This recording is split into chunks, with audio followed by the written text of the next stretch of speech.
भारत माता की, भारत माता की, गंगा मैया की, गंगा मैया की, भूरी वाले महाराज जी की, भूरी वाले महाराज जी की, सारी संगत की, सारी संगत की।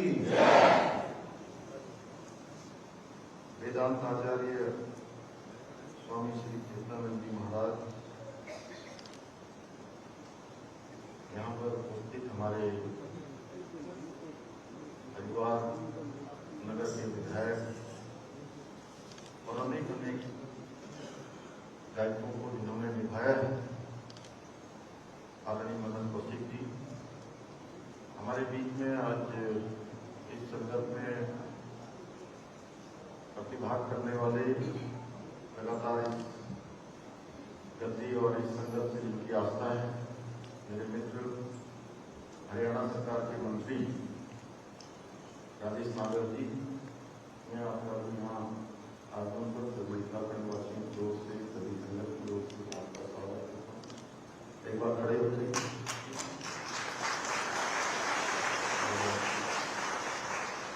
भारतीय जनता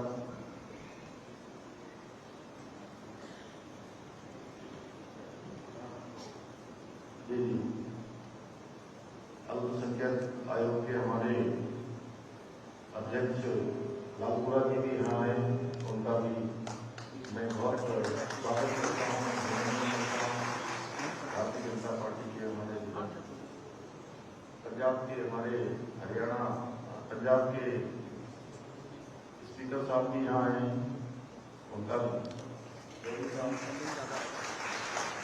बहुत स्वागत। हमारे अध्यक्ष भाजपा के आशुतोष जी, जिला पंचायत के अध्यक्ष किरण चौधरी जी और भगीरथ लाल चौधरी जी हमारे रामनगर से पधारे।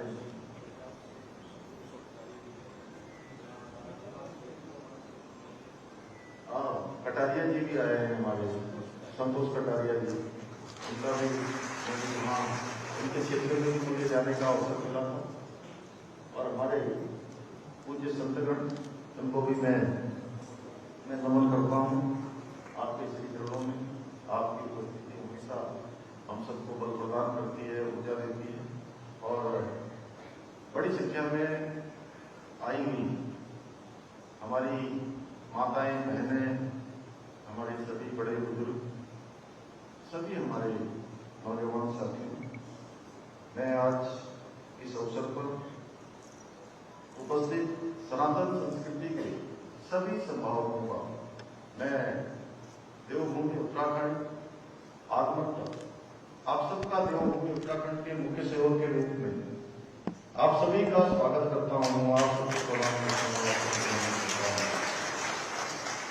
और मैं महानिर्माण दिवस पर आयोजित इस पावन अवसर पर आध्यात्मिक चेतना के प्रकाश कुंज परम पूज्य सतगुरु लालदास जी महाराज भूरी वालों के श्री चरणों में नमन करता हूँ। ये मेरा सौभाग्य है कि आज मुझे उनके महानिर्माण दिवस के 50वें इस कार्यक्रम में आप सबके बीच में उपस्थित होने का सौभाग्य प्राप्त हुआ है। भाई बहनों, पूज्य सतगुरु लालदास जी महाराज भूरी वालों ने न केवल अपने जीवन में आध्यात्मिक क्षेत्र में पराकाष्ठा को छुआ, बल्कि समाज को सेवा, सत्य और भक्ति के मार्ग पर चलने के लिए उन्होंने प्रेरित किया। वे ऐसे संत थे जिन्होंने भक्ति को केवल मंदिरों और आश्रमों तक सीमित नहीं रखा, बल्कि उसे गांव-गांव तक पहुंचाने का काम किया, जन तक पहुंचाने का काम किया। उन्होंने धर्म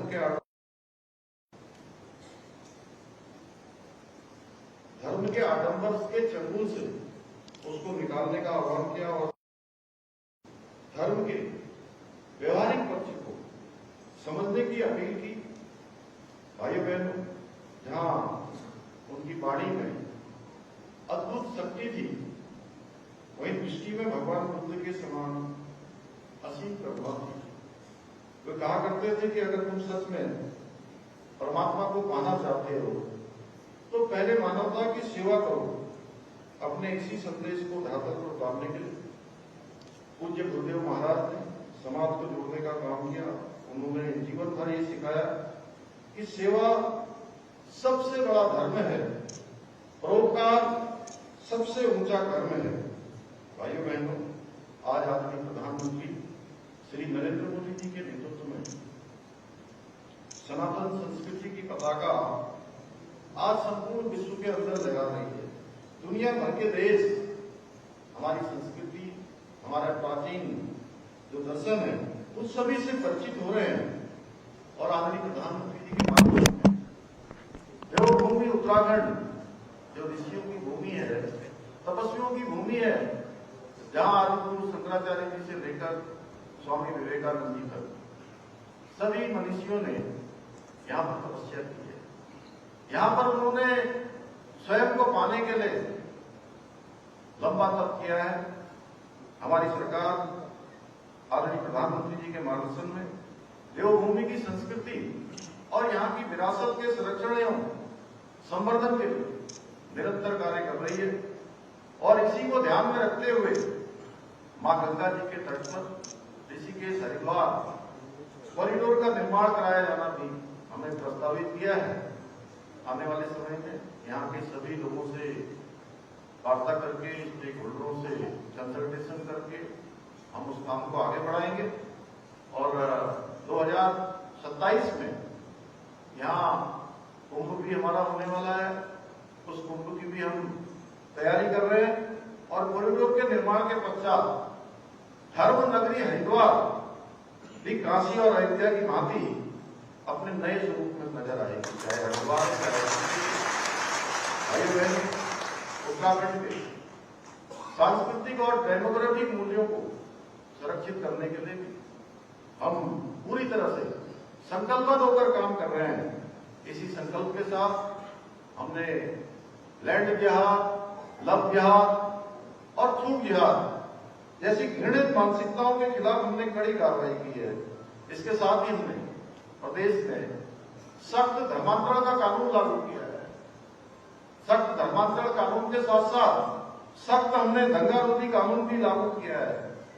समाज में व्याप्त असमानताओं को दूर करने के लिए, समान अधिकार एवं न्याय को सुनिश्चित करने के लिए हमने पूरे देश के अंदर सबसे पहले भारत के अनुच्छेद 44 में संविधान में, जिसका प्रावधान संविधान के निर्माताओं ने किया था कि सभी वर्गों में, सभी धर्मों में, सभी पंथों में, सभी समुदायों में सबके लिए एक समान कानून होना चाहिए।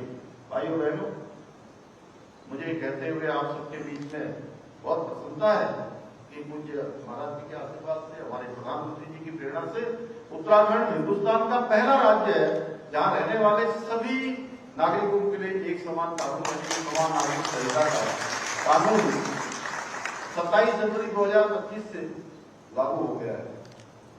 भाइयों बहनों, अब हम सनातन की आड़ में विधर्मियों द्वारा जो वेश बदलकर, छदन वेश बनाकर धार्मिक भावनाओं को आहत करने का काम किया जाता है, सनातन को नुकसान पहुंचाने का काम किया जाता है और हमारे श्रद्धालु, धार्मिक आस्थावान लोगों के मार्ग में कहीं न कहीं अवरोध बनने का काम करते हैं। अपनी असली पहचान छुपाकर नकली पहचान के जरिए आम लोगों को ठगने का काम किया जाता था।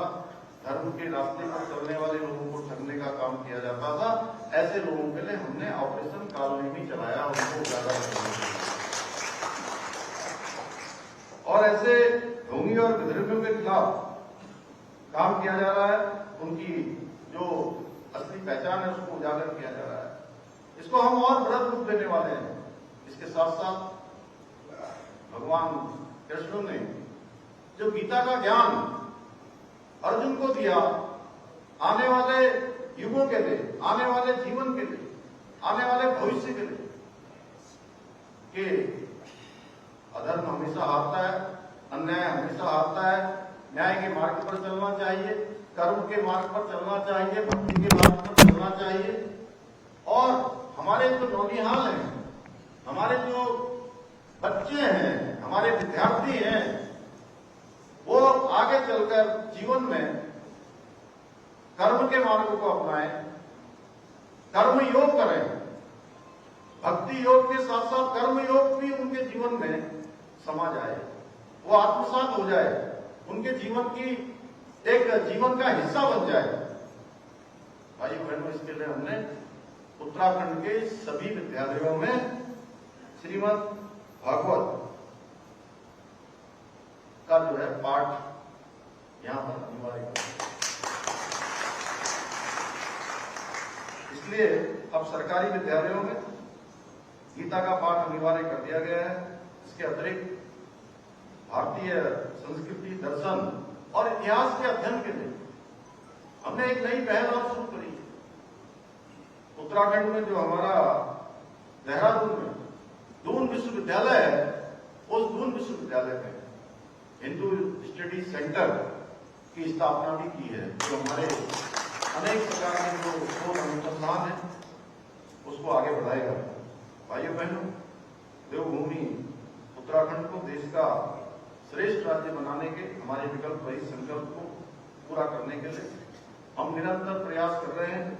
मुझे पूरा विश्वास है इस पावन संकल्प को पूरा करने में आप सभी संतों का, आप सभी हमारे बड़े बुजुर्गों का आशीर्वाद हमको इसी प्रकार से मिलता रहेगा।